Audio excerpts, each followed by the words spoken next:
everyone. Welcome back to But Why the Podcast, and today we're Go Ninja Going with Teenage Mutant Ninja Turtles. As always, I'm your host, Kate. I'm here with Adrian. Hey, how's it going? And Matt. Hello. And I'm not leading this episode. It's Adrian. So he's going to dive into Teenage Mutant Ninja Turtles. Oh, I was going to say, yeah. Why don't we say, hey, it's good to be back. I feel like we haven't recorded forever. Oh, yeah, it is good to be back. Yeah, it is good to be back. We didn't abandon all of you. I almost died last time we recorded, actually. Yes. Oh, yeah, that's right. Yeah, that was weird. But we're back now. Yeah, between holidays, Adrian almost dying, and all the stuff coming up, it's just been a crazy, messed up schedule. It's been a crazy time. But we're here. We're here to talk about Teenage Mutant Ninja Turtles. Turtle And Power. our intro... Turtle Power, Cowabunga. Oh, man, that song's so good. We'll get into it. First question, intro question, as we do... just real easy. Who's your favorite turtle? But I guess if Splinter or April O'Neil or Casey Jones are your favorite, I guess you can say them too. Only the Only turtles. the turtles. How dare you? Only the even turtles. mention Okay. those other I'm just saying. Hey, just trying to be all encompassing with Nope. the turtle family. Nope. I don't care about the turtle fan. You're a turtle, and that's the only one that's a favorite. So when I was little, Michelangelo was my favorite because he just ate a whole bunch of pizza. But now my favorite is Raphael. I really, really like Raphael. Like a whole bunch. He's the most badass, and he tells people like it is. So that was going to be my thing of like when I was a kid, obviously I was Michelangelo due to like the pizza and everything else, which I feel like that was every little tiny kid. They're like, oh, I just like pizza. Of course it's this one. And then as I got older, it was probably Donatello, probably the main one to go. Really? That does not surprise me. Yeah. Does not surprise me. No, never mind.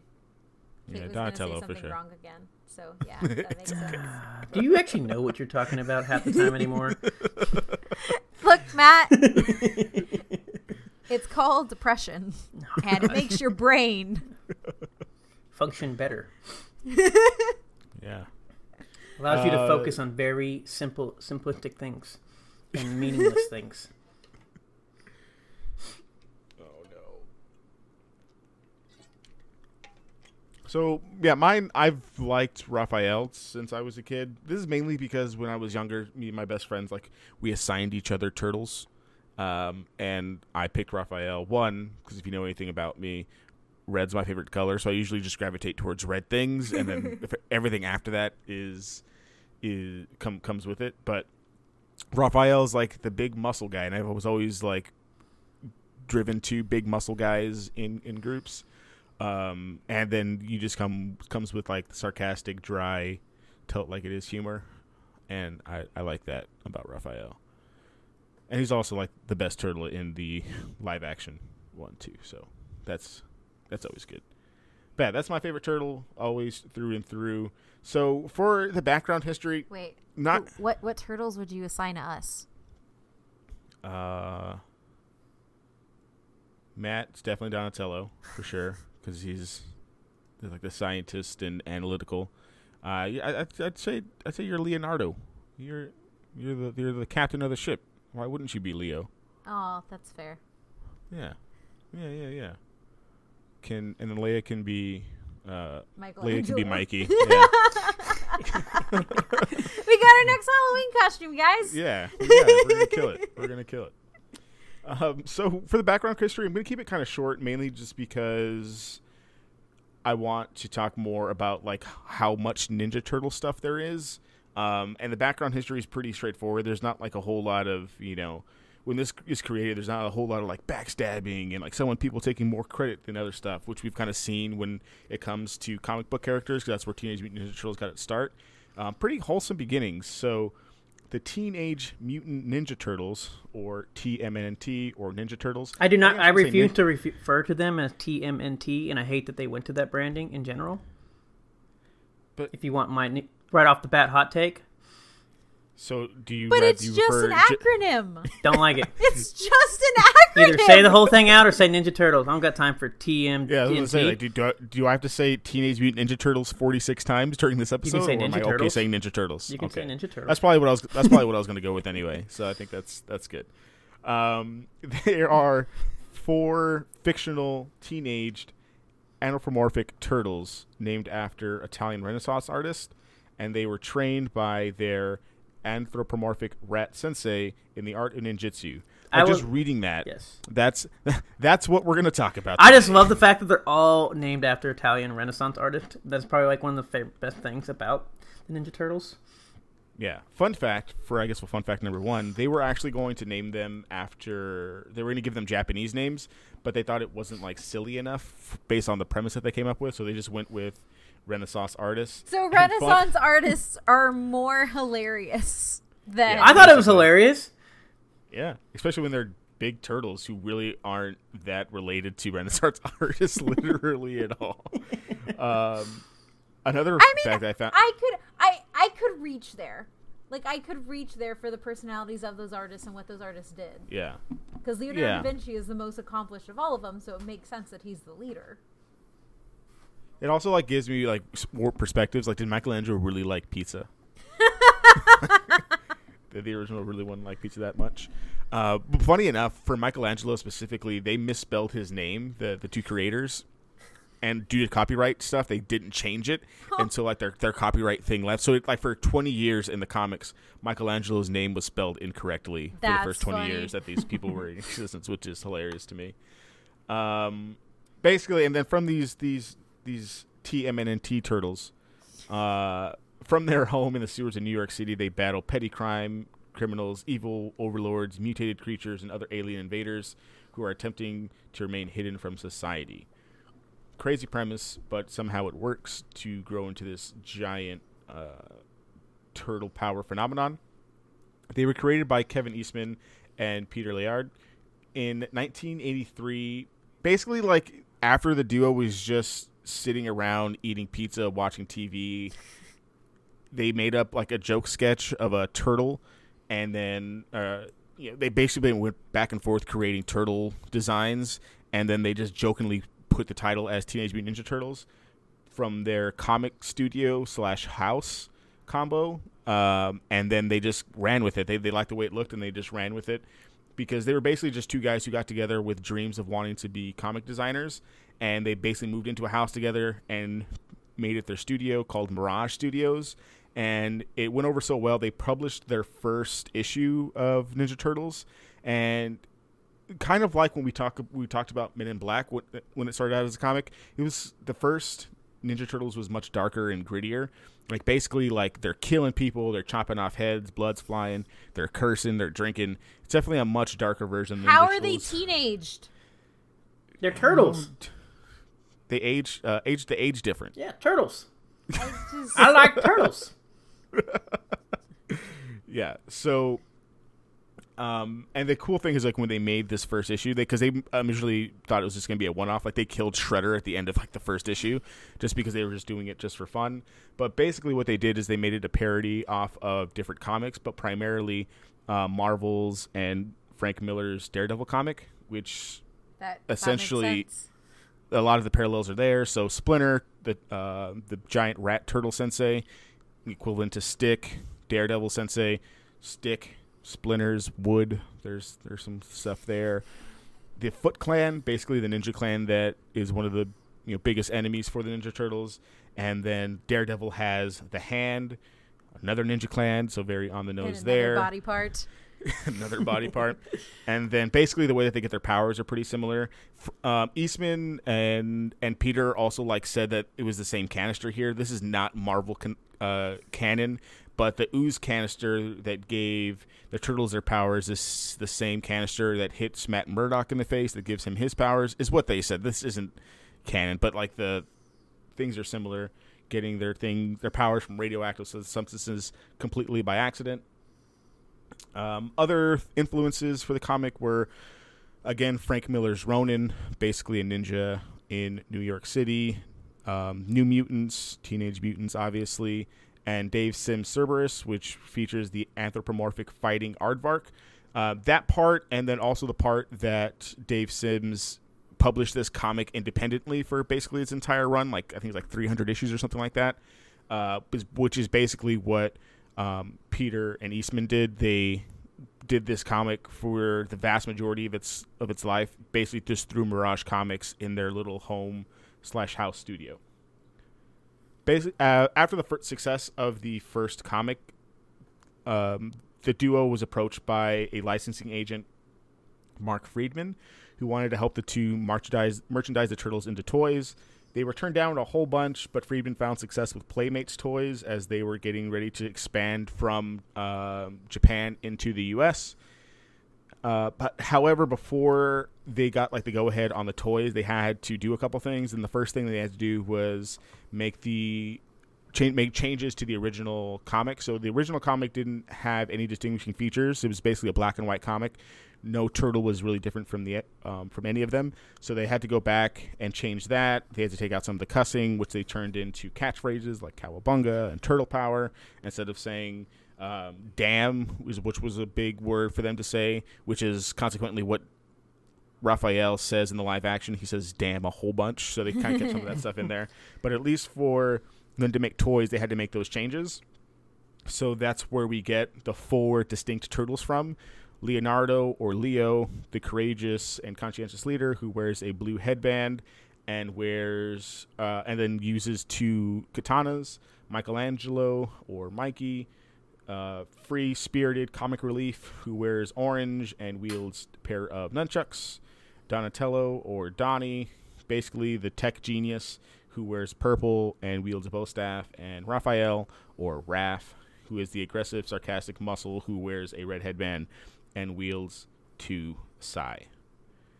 And additionally, they added in more characters like April O'Neil, Casey Jones. They added in more enemies like the Krang and all of these other stuff, basically to flesh out the story, since they only expected it to be a one-off issue, and honestly just to sell more toys. I would like it to be stated on the record that Casey Jones was one of my first animated crushes. I can see that. Yeah. So when it comes to these toy things, all I know is this stuff came out about right after I was born, for the most part, depending on the years. And so pretty much all my first toys and all this stuff is literally all Teenage Mutant Ninja Turtles. Yeah, that makes a lot of sense, because when the toy run does get started, they basically take over like the market. Like they were like the best-selling toy for a long time. And this is and Playmates wasn't like the big, one of like the big toy producers, but Teenage Mutant Ninja Turtles like put them on the map. And the Toys Who Made Us has a great episode on Teenage Mutant Ninja Turtles. And if you're interested in, like, if you're older and you are wondering why you should have kept your Teenage Mutant Ninja Turtle toys, that I will not watch that because of that. You know how many damn toys I had? I had so many Ninja Turtle toys and costumes and like shirts.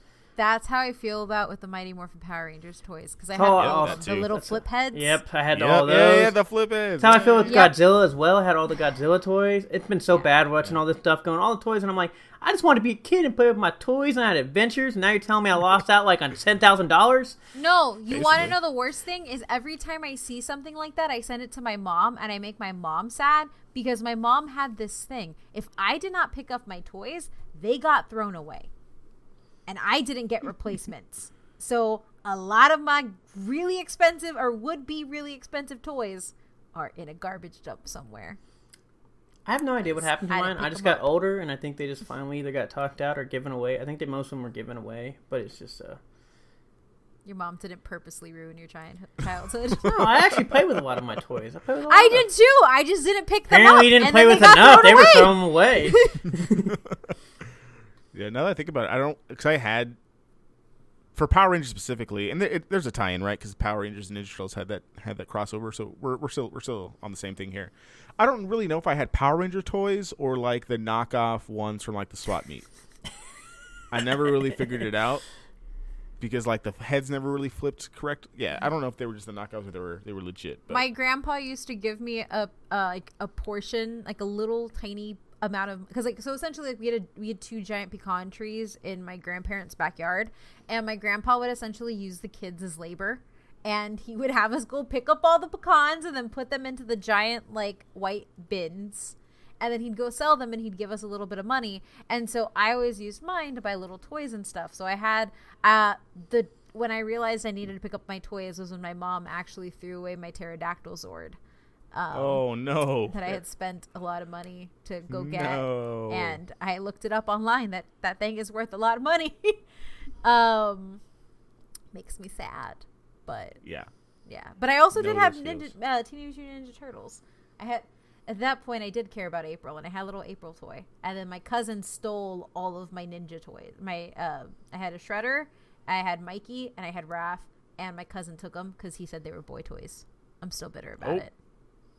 Well. So you know how they did the old soda container things where you had like a case of like 30 in a giant case? I'm pretty sure we took that and made it into shells for my brother and I to make costumes. Don't I have That's a picture of you and your brother? Didn't your dad send us a picture of you? Probably. And your I mean, you know how many different years I was a Ninja Turtle? Probably for like the first 6 years of my life at this point. Like, it actually made up a good portion of my childhood. Like I said, like Adrian said, when the boom happened, I was one of those children in that boom. Yeah, it's crazy, and especially because Playmates didn't really have any. And this is also going up against G.I. Joe and things like that.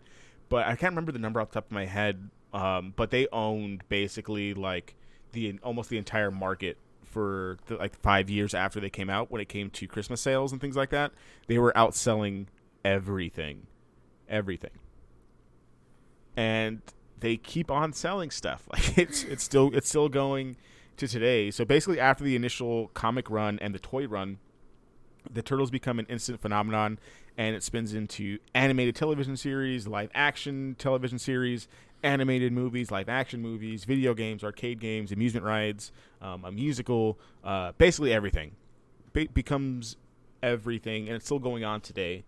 So that's really all I have for the basic intro history, just because there's really not a lot to it. Like, these dudes came up with a thing they thought was funny, and then they sold it for a lot of money. And kept selling it for a very long time. And yeah, I think from there we can kind of get into some of the why those. And I think one of the biggest things on why this is so cool is that it's a ridiculous premise and it works, but it's hard to replicate, and they've kind of stood the test of time of other things that are like it that can't compete with how good the Teenage Mutant Ninja Turtles are. And I have some theories on why that is, but again, like, for the premise, just so we're all on the same page, this thing is about 4's wisecracking, pizza-loving Teenage Mutant Ninja Turtles who learned ninjutsu from a giant talking rat, and they fight secret ninja clans, evil scientists, alien warlords, interdimensional beings, and other anthropomorphic enemies. Like, that's it. Like, that's the franchise. And they live in a sewer.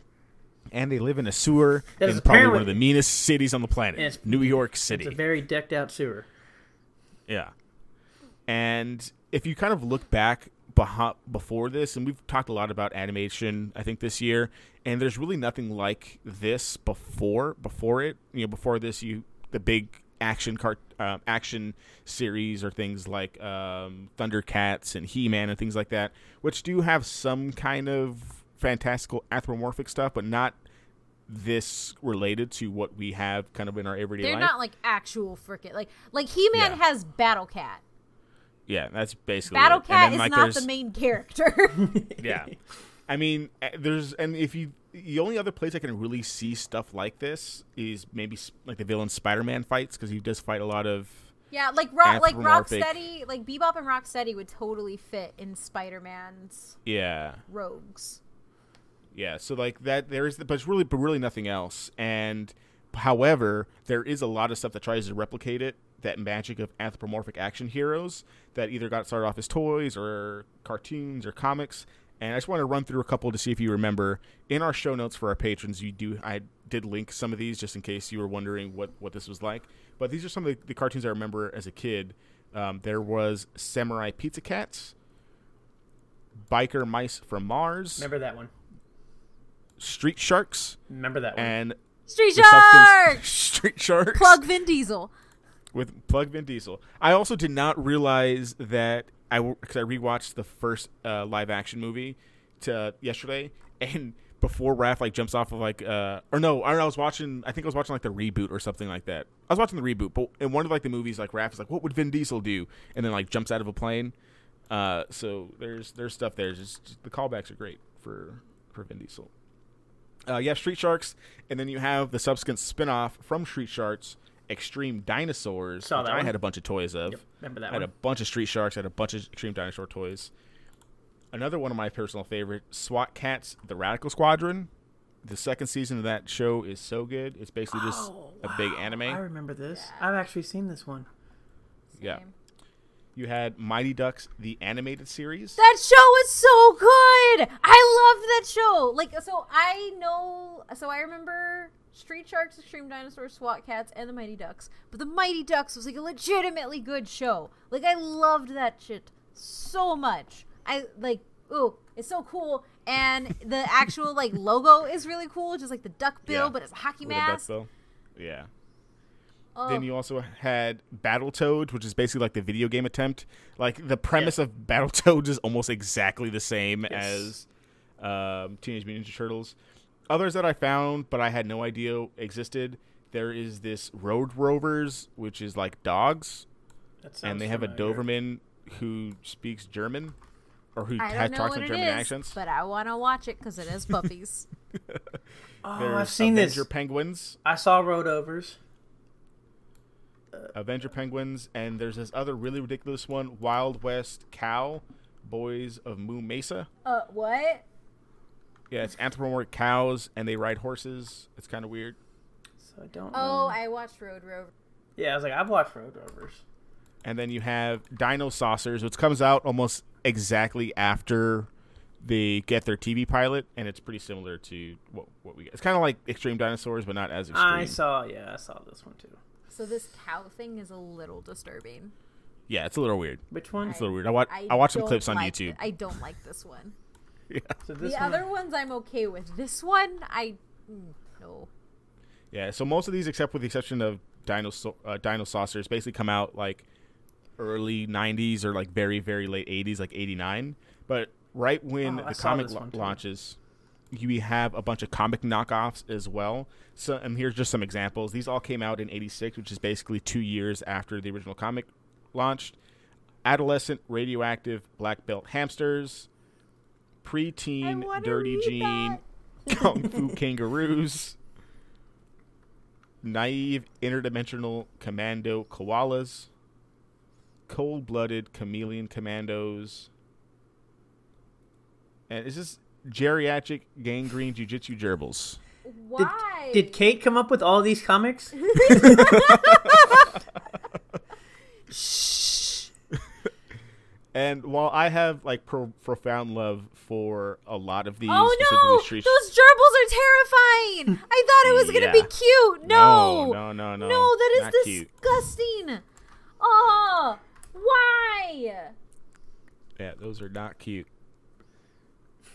So with this is like Street Sharks, Extreme Dinosaurs, SWAT Cats, Mighty Ducks. I really did enjoy those, but none of those really have the success that Teenage Mutant Ninja Turtles has.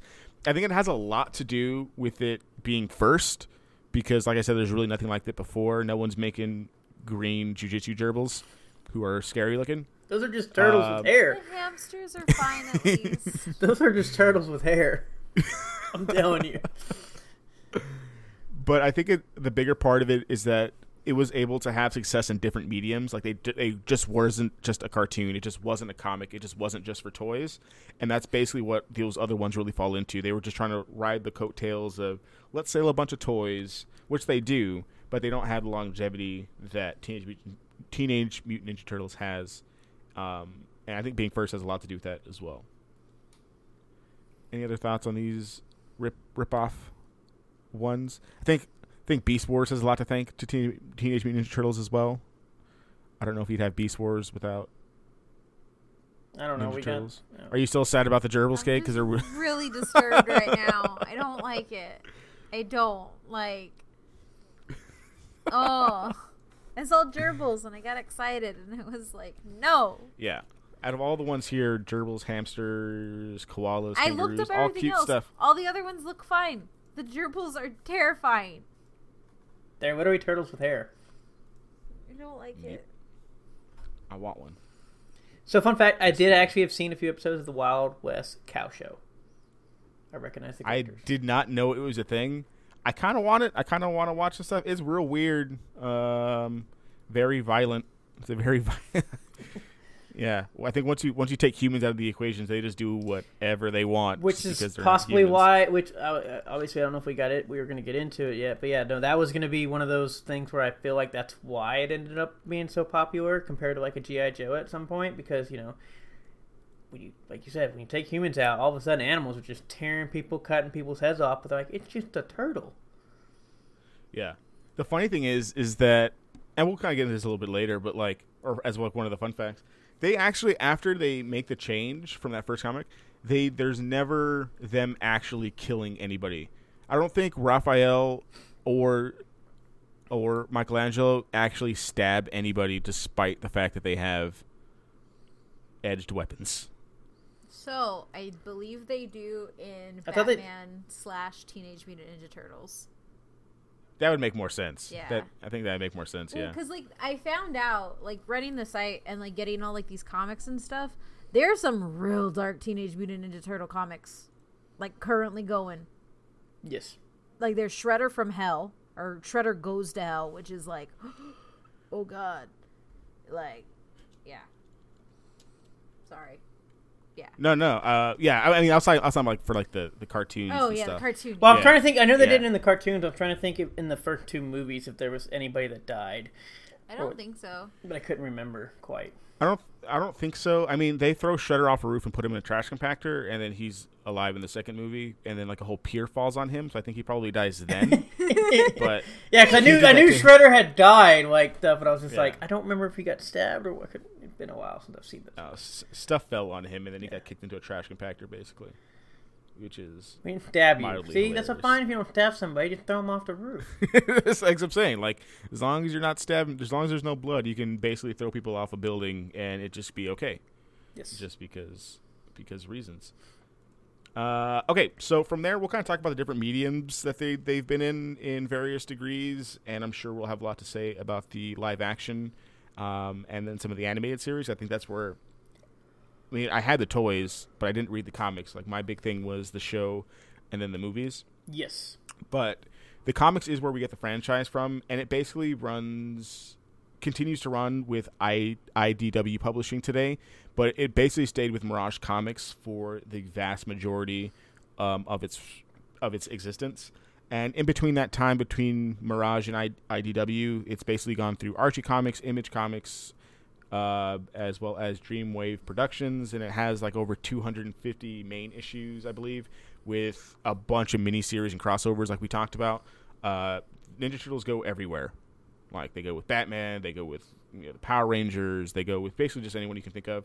They've probably gone somewhere and turtled it up and ate pizza with almost anyone you can think of. Which honestly not too bad, because this isn't a DC comic run, this isn't a Marvel comic run. They basically just stayed independent for a long time, and then when someone flashed them $60 million or whatever it was, they were like, okay, cool. Which is one of the cool things too, because they're technically, so right now the rights for TMNT goes to IDW, and they're not indie, but they're not the big two. Exactly, right. So, and then essentially, they share those rights. So, there is a Power Rangers and Ninja Turtles crossover that's coming from Boom, and then of course the Batman one that's going on. But you'd be hard pressed to say that the comics sold out. Yeah, for sure. I don't think it's like that at all. And they even brought, I believe, I'm pretty sure it's Kevin Eastman came back to kind of to work on it, and then Peter basically never signed away all of his shares. If he ever wanted to kind of come back and publish the thing independently by himself, he has those rights to do. So the two creators still have some kind of creative control over the Ninja Turtles, which is pretty cool, considering how much they've changed in kind of tone and their design, their look is all changed. And we'll kind of talk about that. So it does have television series. It has 4 animated series currently. It has 2. So the first... God. This is also why I'm gonna say you can't really kind of get off my lawn here, because there's so many episodes of the other stuff that you could spend your whole life watching the original and be totally fine. So the original series, and the first 3 are all called Teenage Mutant Ninja Turtles. There's no other part to that. So what are they first called? One, Teenage Mutant Ninja Okay, Turtles. cool. Let's keep going. Okay. The first series was from 87 to 96, and that totaled 193 episodes. The second series was from 03 to 09 with 156 episodes. I believe the first one was on CBS and then syndicated like later on other places after that. The second series was on 4Kids TV and then later CW. Yeah. And then I think it was around 2011 when they started selling shares and things like that. Nickelodeon picks it up, and the third series runs from 2012 to 2017 and totals 124 episodes. And now they are on Rise of Teenage Mutant Ninja Turtles, which is basically a prequel that ran from 2018 to now and is currently in its second season right now. It has about 26 episodes in the first season. I think the next season just started like this week, I think. What is this artwork? It's terrible. This animation is so awful. bad. So that's what I was going to say. So the first two, I've seen, obviously, the 87 to 96 one, seen a lot of those. Obviously, prime childhood.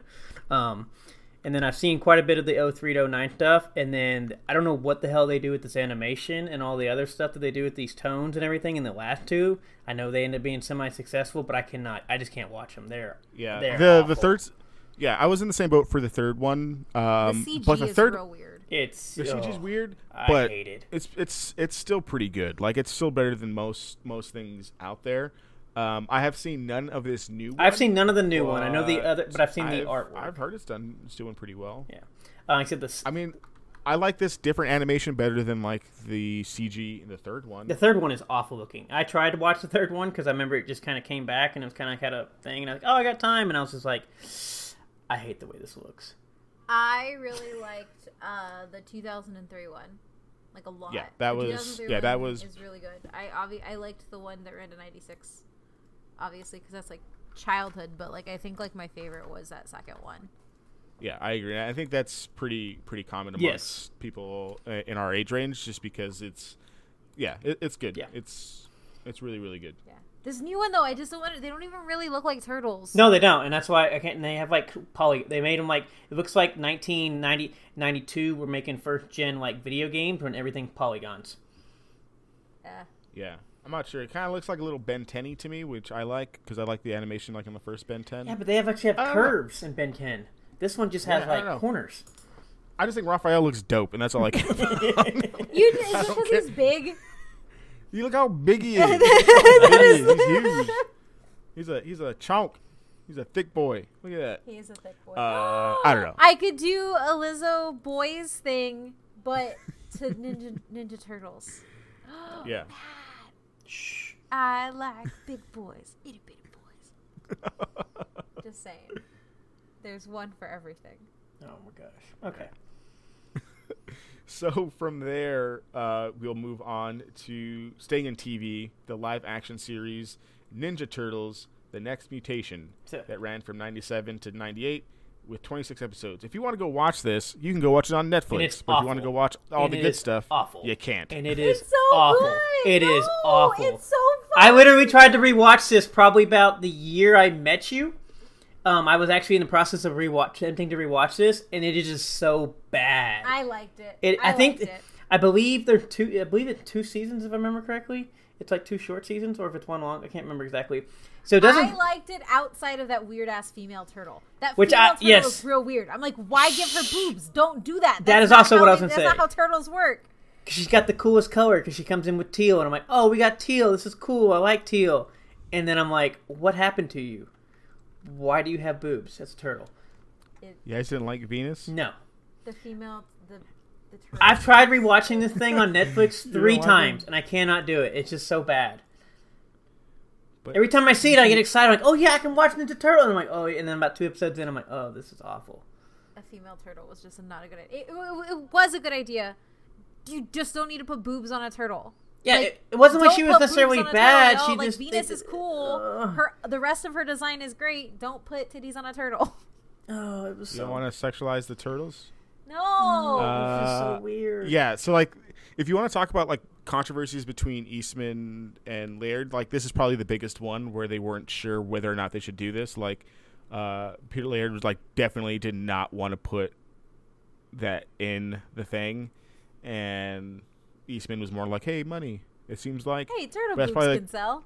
Yeah. So it's like basically like their biggest point of contention in their relationship is basically this series and them trying to like market stuff to girls, but not doing it in the best way possible. I get why they did it, and I didn't think she was bad, like with what her character done. And obviously, I like the color that they chose for her, but also they put titties on a turtle. I'm also just like I like titties on a turtle is not how you market to girls. You know how you market to girls? You just make Teenage Mutant Ninja Turtles, and girls who like Teenage Mutant Ninja Turtles will like Teenage Mutant Ninja Turtles. Yeah. People seem to forget that, by the way, but yes. Like, that's it. Like, I don't need a titty turtle. Like, all I need, like, shit, I had April. April was a titty turtle. I don't need a titty turtle. Clip it. Clip it. But, like, April is a really good character. Yes, she is. Like, she is an extremely good character. She's powerful, she has agency, and she's, like, one of the main reasons the turtles make it through anything a lot of the time. Like, that's a really good representation of a female character. You don't need titty turtle. I'm sorry, Venus. But, like, no. And well, even, like, the, what was it, the female ninja lady? Yeah! She's really good. Not in the movies, but she's good in the cartoons and stuff. Yeah. But yeah, she's dope. Yeah. So I had fun with this series, but I can only make it about 5 episodes in before I have think to give the up. hard thing is they don't have as much movement in their faces. Yeah. You can tell it's more of a low budget TV thing versus like a movie and everything else. Yeah, and I'm just salty like that's on Netflix, but not some of these animated series because they're just better than this. Yes. And I don't know why they still have this on there. Haven't seen the new one. I'd give it a shot just because I like turtles fighting each other. And you but like big boy Raph. I like big boys. Yeah, big boy Raph. Big boy. It's kind of why I like the live action one so much. I like the new live action one. All right, we'll get into it. All right, so there's movies. Primarily the live actions. There's 5 with one possible reboot with Michael Bay again because reasons, I guess. So the first money, right? So the first Ninja Turtles in the 90s was basically the first movie. I didn't really have a whole lot of stats on this because Box Office Mojo hates us, but it did come out in 90s and was in that year the 9th ranked movie. I think it made like 280 something million on a pretty low budget, and that's also the same year like Ghost, Home Alone comes out, so it does pretty well against pretty big movies that year. Ninja Turtles 2, The Secret of the Ooze in 91. Basically the direct sequel that comes out pretty quickly after. That's my favorite. And this is the one with Vanilla Ice and Go Ninja, Go Ninja, Go. Go Ninja, Go. It's my favorite. It's so good. It's good. Yeah, it's really good. My opinion, it does terribly like in the box office and doesn't do very well. But it also like sold a lot more toys and stuff because you have more characters and things like that. I saw both them movies in theaters. Y'all weren't even born. Nope, I was not born. I watched that one on VHS. I was born. Yeah, were you? I was born. When was that release date? I don't know the release date. When's that potato? That's my year. I was a potato, but I was born. Matt, you were 3. Yeah. You were still potato.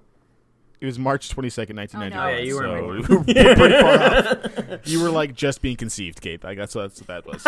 Yeah, that's about right, actually. I was born for the third one. Your parents went and saw this movie and said, "We need to have a Kate." We didn't have a Kate. That's hilarious. Yeah, so it doesn't do as well financially. I haven't seen it in a very, very long time. Mainly one because I need to find like they're my hard DVD to for find. it. To be honest. Yeah, I watched the first one on YouTube because they had like a pretty good YouTube thing on there. It holds up pretty well. They do. Yeah, the fighting is kind of a little campy, but it's still fun. The characters are still good in the first one, so I have to imagine the second one probably still holds up as well. The third one I haven't seen in probably like 20 years. This is actually the now. most recent one I have seen, and this one's weird because it's like so underrated, and I actually forgot it got made for a while. And so this is the one that I forgot existed, and I was like, oh yeah. I love that one because they go to No, Japan. I think it's great. Yeah. I actually really enjoy it. It's probably what There's time travel. Yeah, no. It's so good.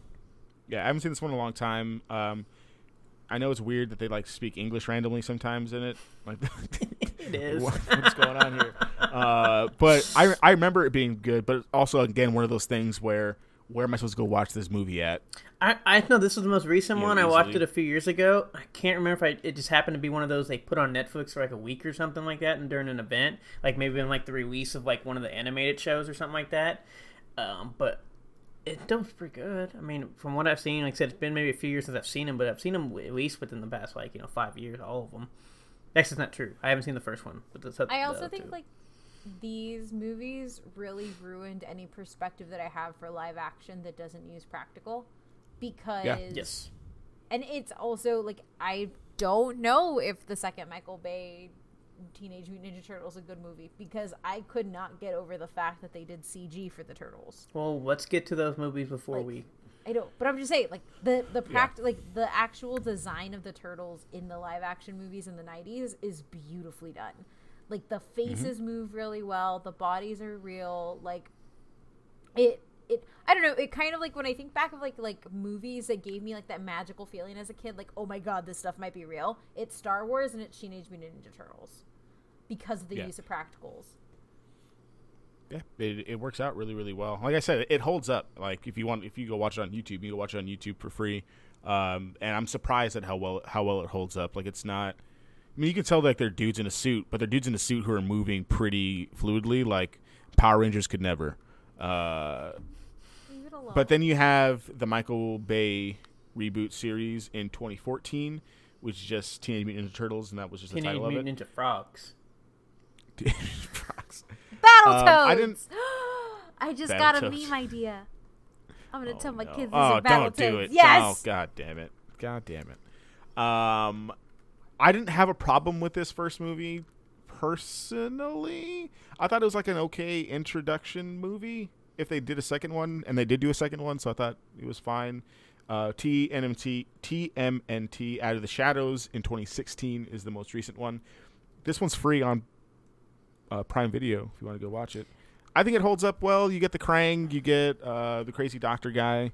It's campy and stupid, which is I don't think I need a super serious Teenage Mutant Ninja Turtles.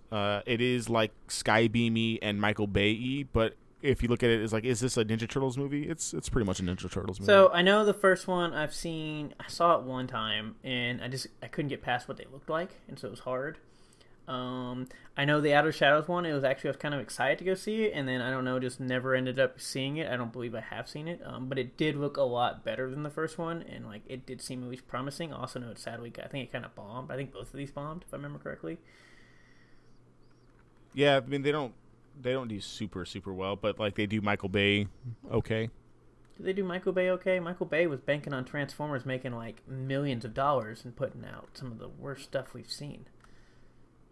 245 million for the second one. I know the second one bombed pretty bad. Yeah, second one bombed. The second one I think was disappointing. The first one I think kind of was about what we expected, considering especially how bad the design looked. Yeah, but I thought the second one was much better. It looked much better. I haven't seen it, so. Yeah, this one I think. Yeah, the first one did 493 million on a 125 million budget. But the second one's just more turtle-y, right? Like you have those basically kind of things that they go through in the first movie is kind of stuff that, like in the very, very first movie in the 90s is kind of the same stuff they're going through in the second movie where they're kind of trying to figure out their places and weaknesses and things like that, which as a Ninja Turtles fan, I think is good. And Bebop and Rocksteady are just ridiculous. So from there we have 2 animated movies. There was the Ninja Turtles in 2007, which isn't connected to the show running at the time because it was basically announced like way before. It's another kind of weirdly animated one that kind of resembles basically kind of what they do in the fourth or the third series. Similarly kind of like design, but different. It's kind of own thing. I watched it on Nickelodeon. That's probably about it.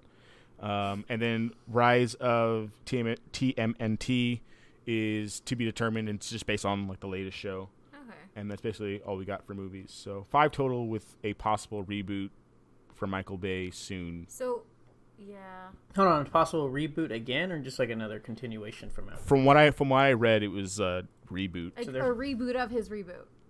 Yeah, I guess. That's why I was confused. I was like, didn't Michael Bay already reboot it, so we're rebooting it again? Yeah. This is how we're gonna get Scooby-Doo Okay. again. Yeah. Hey, I saw the trailer for Scooby-Doo. Didn't look too bad. I'm kind of with it. It looks cute. I have some issues. Why'd they Looks change cute. Fred's clothing?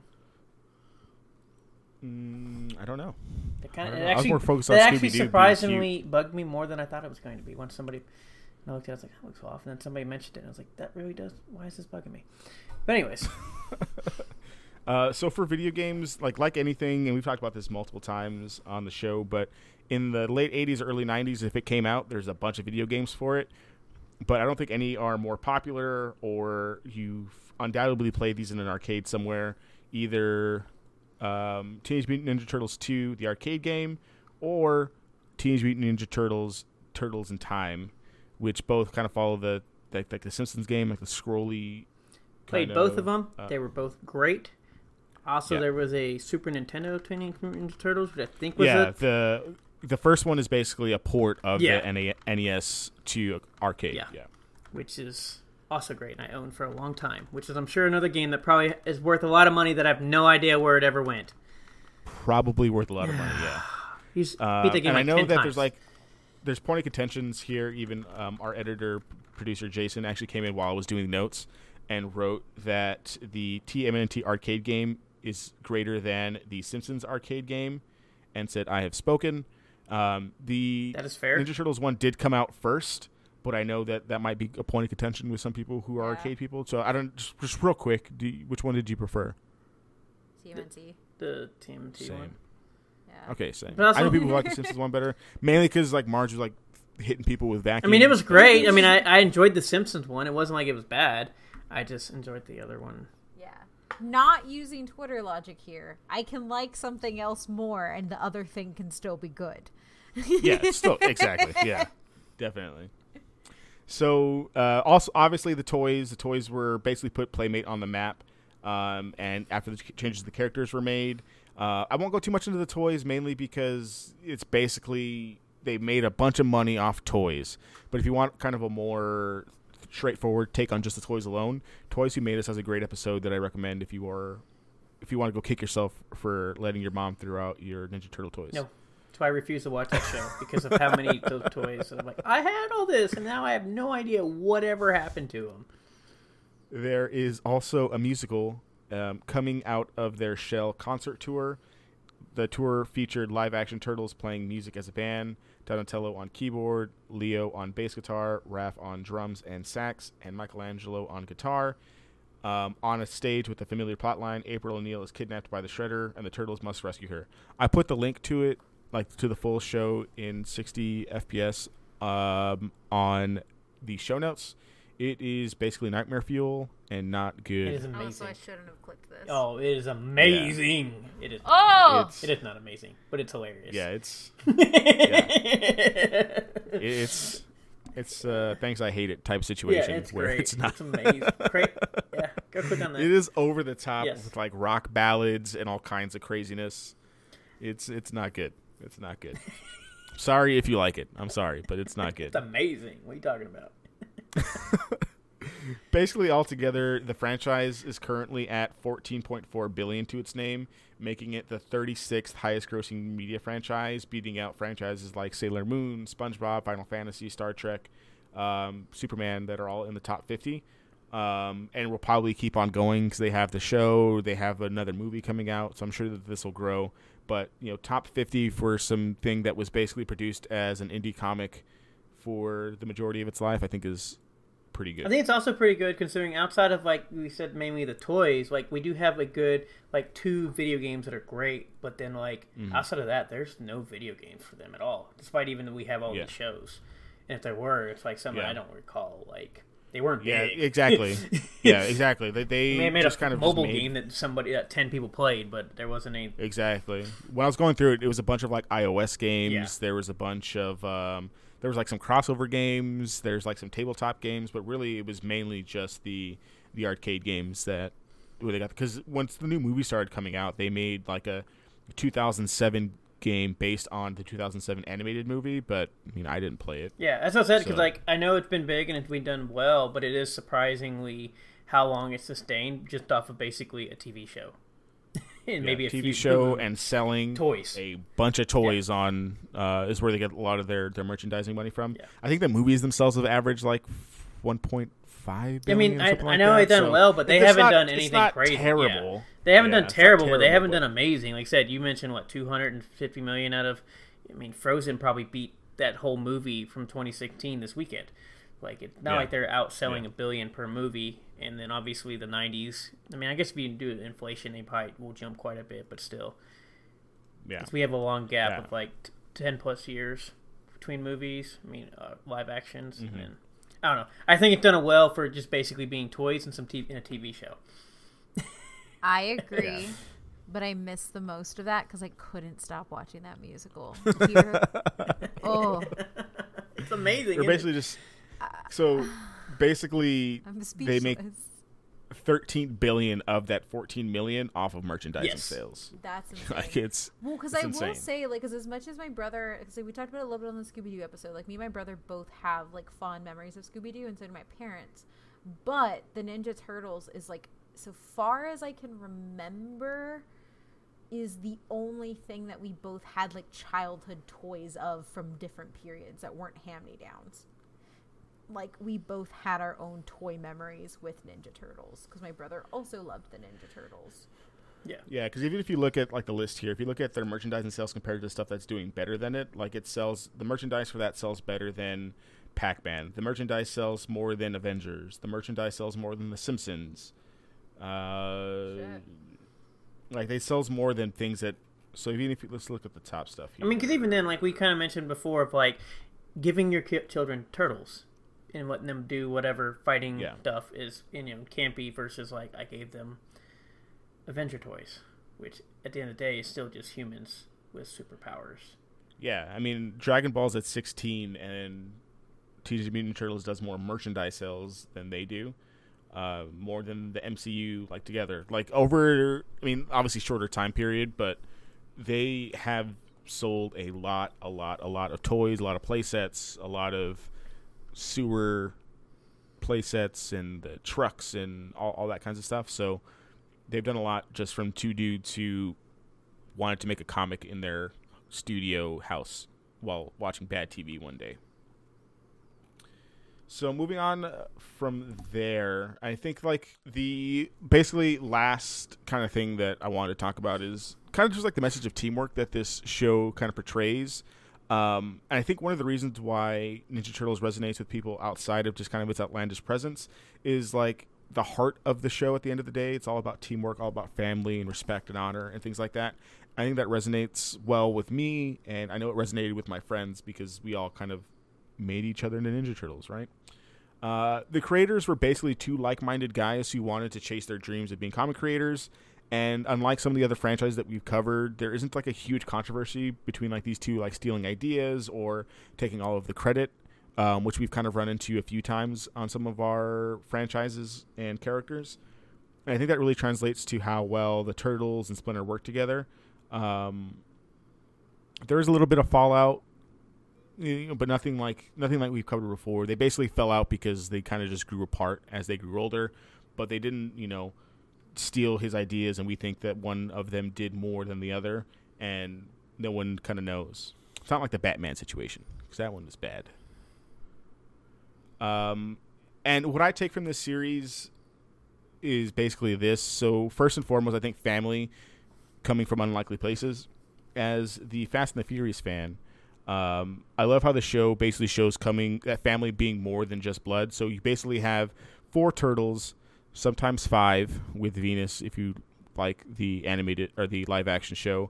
A rat, a reporter, and a former hockey player basically make up the core of the family, and they're there for each other, showing that like differences doesn't really matter as long as you kind of have that common purpose and common goal.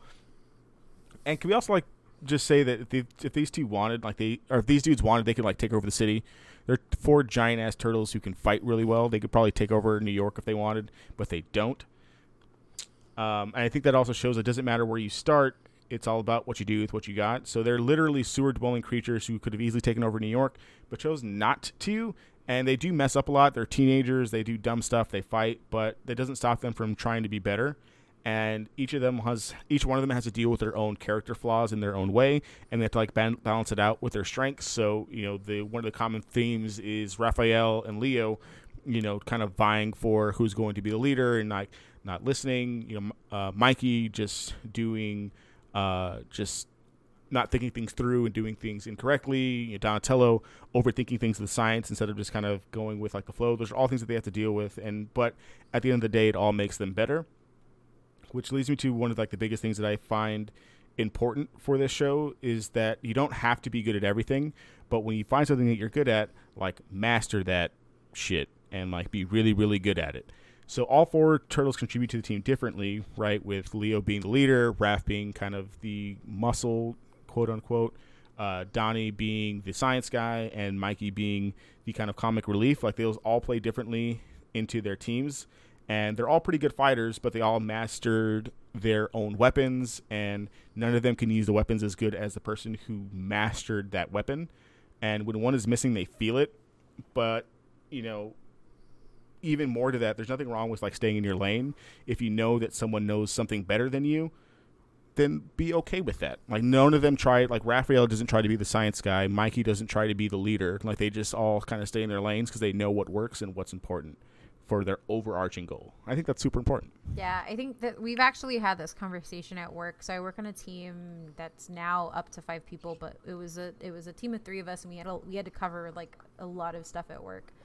And one of the things that we realized, and one of the things that like we kind of put at the center of what we do as a team, is we each essentially play to our strengths, and we co-lead projects with somebody else who fills in where that strength is. Like one of my coworkers is really good on data, but she hates presenting and doesn't know how to build out course structure.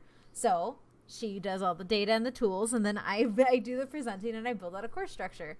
Like there is what people don't realize is that it's okay to have faults, and it's okay to not be good at everything, but like recognizing that you're not good at those things is also like a really important teamwork skill, so that you can like help others who can be good at that thing. And like I completely agree, like that is stuff that I use every day. Like good lessons. It's a good lesson. I don't think that we get it enough, or I don't even think kids get it enough, right? Because we watch all of these shows. I guess like the only thing I can think that relates well to it is maybe like Troll Hunters, right? Like each person like in the Troll Hunters has like kind of their own thing that they're good at. And I think that's why that's why I think that show is so good. But if you look at shows that are just focused on like one character, and that one character is good at everything and doesn't really mess up too much, it's kind of hard to get those lessons from something not teamwork related. The closest I could think of actually is Sailor Moon, because each Sailor Scout has a designated role that they do really well, and they have to acknowledge it. And Serena is like not good at anything until she has to be. So like that's probably the closest that I could think of, because you have the smart person, you have the fighter, you have the passionate person, you have the beautiful person, like, and you have Serena, who's the numbnut. But like I say that with love. I love Serena now. Serena's stupid. Serena is really stupid, and her skills are that she has no skills, and she has to learn that she has to do more. Like, that is Serena. But, like, Sailor Moon is probably the only other thing that I could think of that actually hits that, like, different personalities form a good team. Yeah, because even if you look at, something that's going up against it at this time for like the show as well as like the toy sales is like Power Rangers. Oh yeah, and Power Rangers would be the same. But Power Rangers I think is more like they're all pretty badass, and they kind of focus on one through each episode. They don't have those big distinctions. It's basically the Red Ranger, and like everyone else is kind of on the same with the exception of Billy. At least for the original Power Rangers. Billy was the smart one, and he was very clearly the smart one.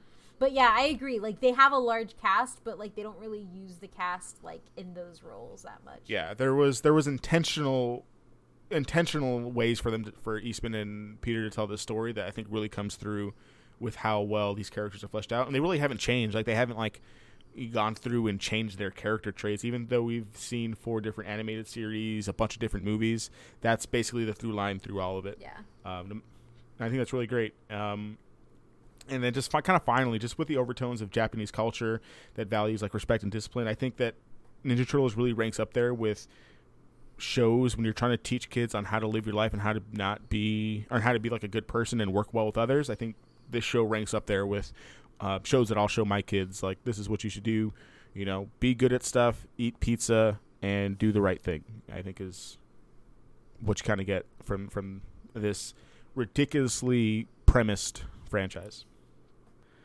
And I didn't have anything. I got some. I'm sorry. You wrapped that up like, right, that's what I'm showing my kids. We're out of this bitch. Yeah, I can run through some fun facts that I think are pretty fun. But as far as why those, I mean, it's a show about turtles who work together to save New York City. And sometimes they go time travel.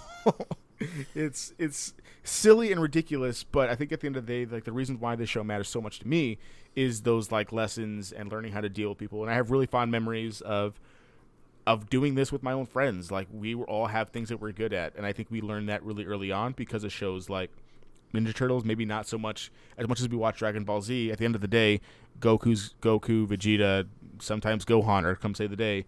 In this one, it could be any one of them. I think that's a pretty strong message. So some real quick fun facts that didn't really fit anywhere else. Allegedly, when doing the dishes one night, Eastman accidentally put his arm through a rectangular cheese grate, which basically gave him the idea. I don't want to hear that fun fact. It basically gave him the idea of Shredder. They had also were going to name him Great Man or Grater or something like that. So it's probably a good idea that they went with Shredder. But basically, his name his whole character just comes from a cheese grate, which I think is hilarious because he's actually pretty badass.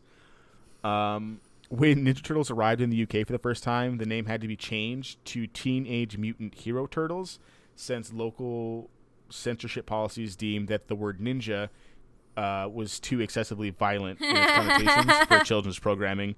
Even so much so that in the animated show, Mikey basically lost his nunchucks. How are nunchucks not as dangerous as katanas and sais? That doesn't make sense.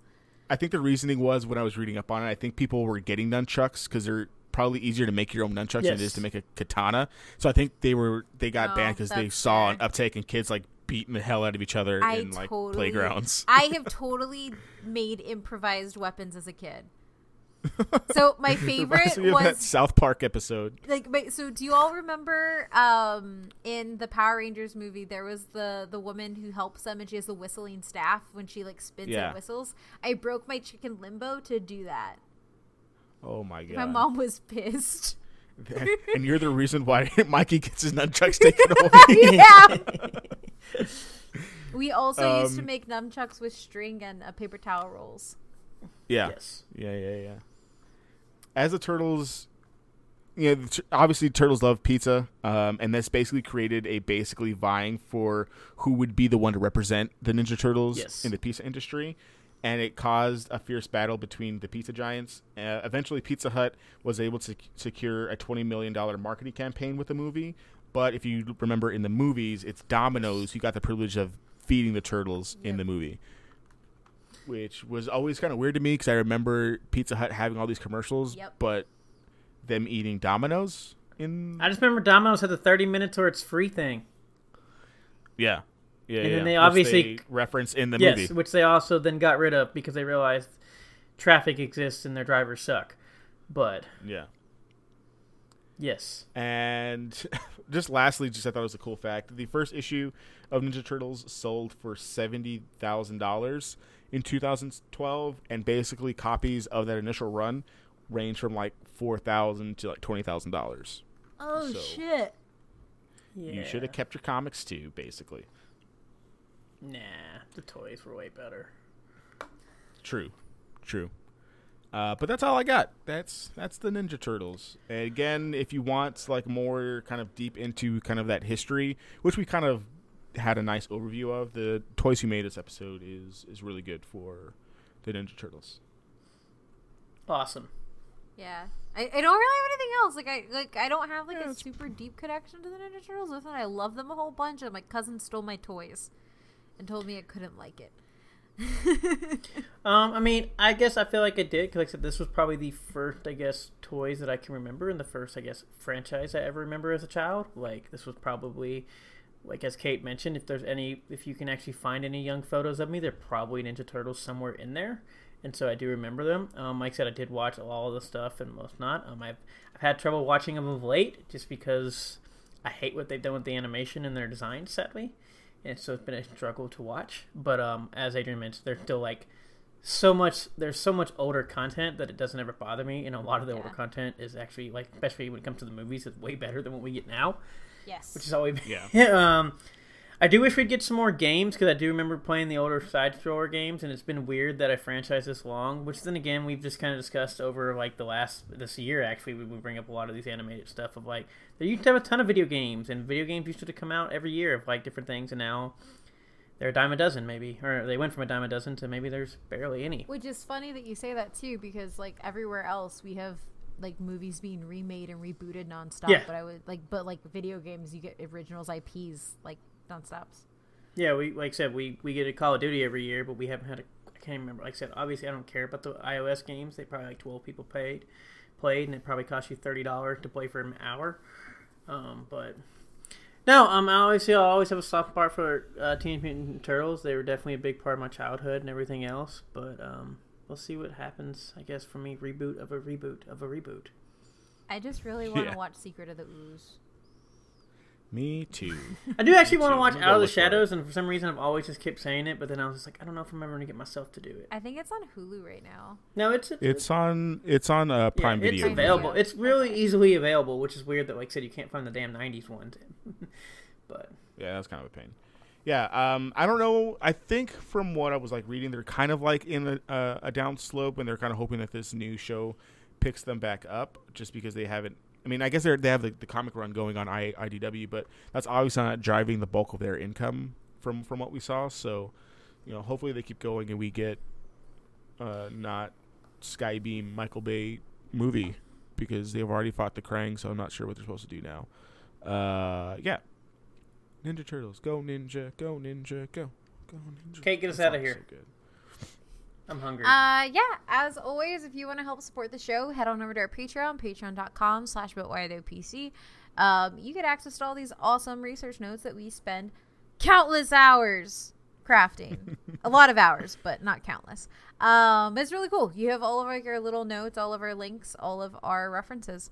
And then you can follow us on social media at ButWhyThoughtPC on everything, but we're most active on Twitter, and get at us at our personal Twitters. I'm at OMMithrandir. Adrian? Yep, you can find me on Twitter at Superruiz93, SUPERRUIZ93. Matt? I'm going to go make a sandwich.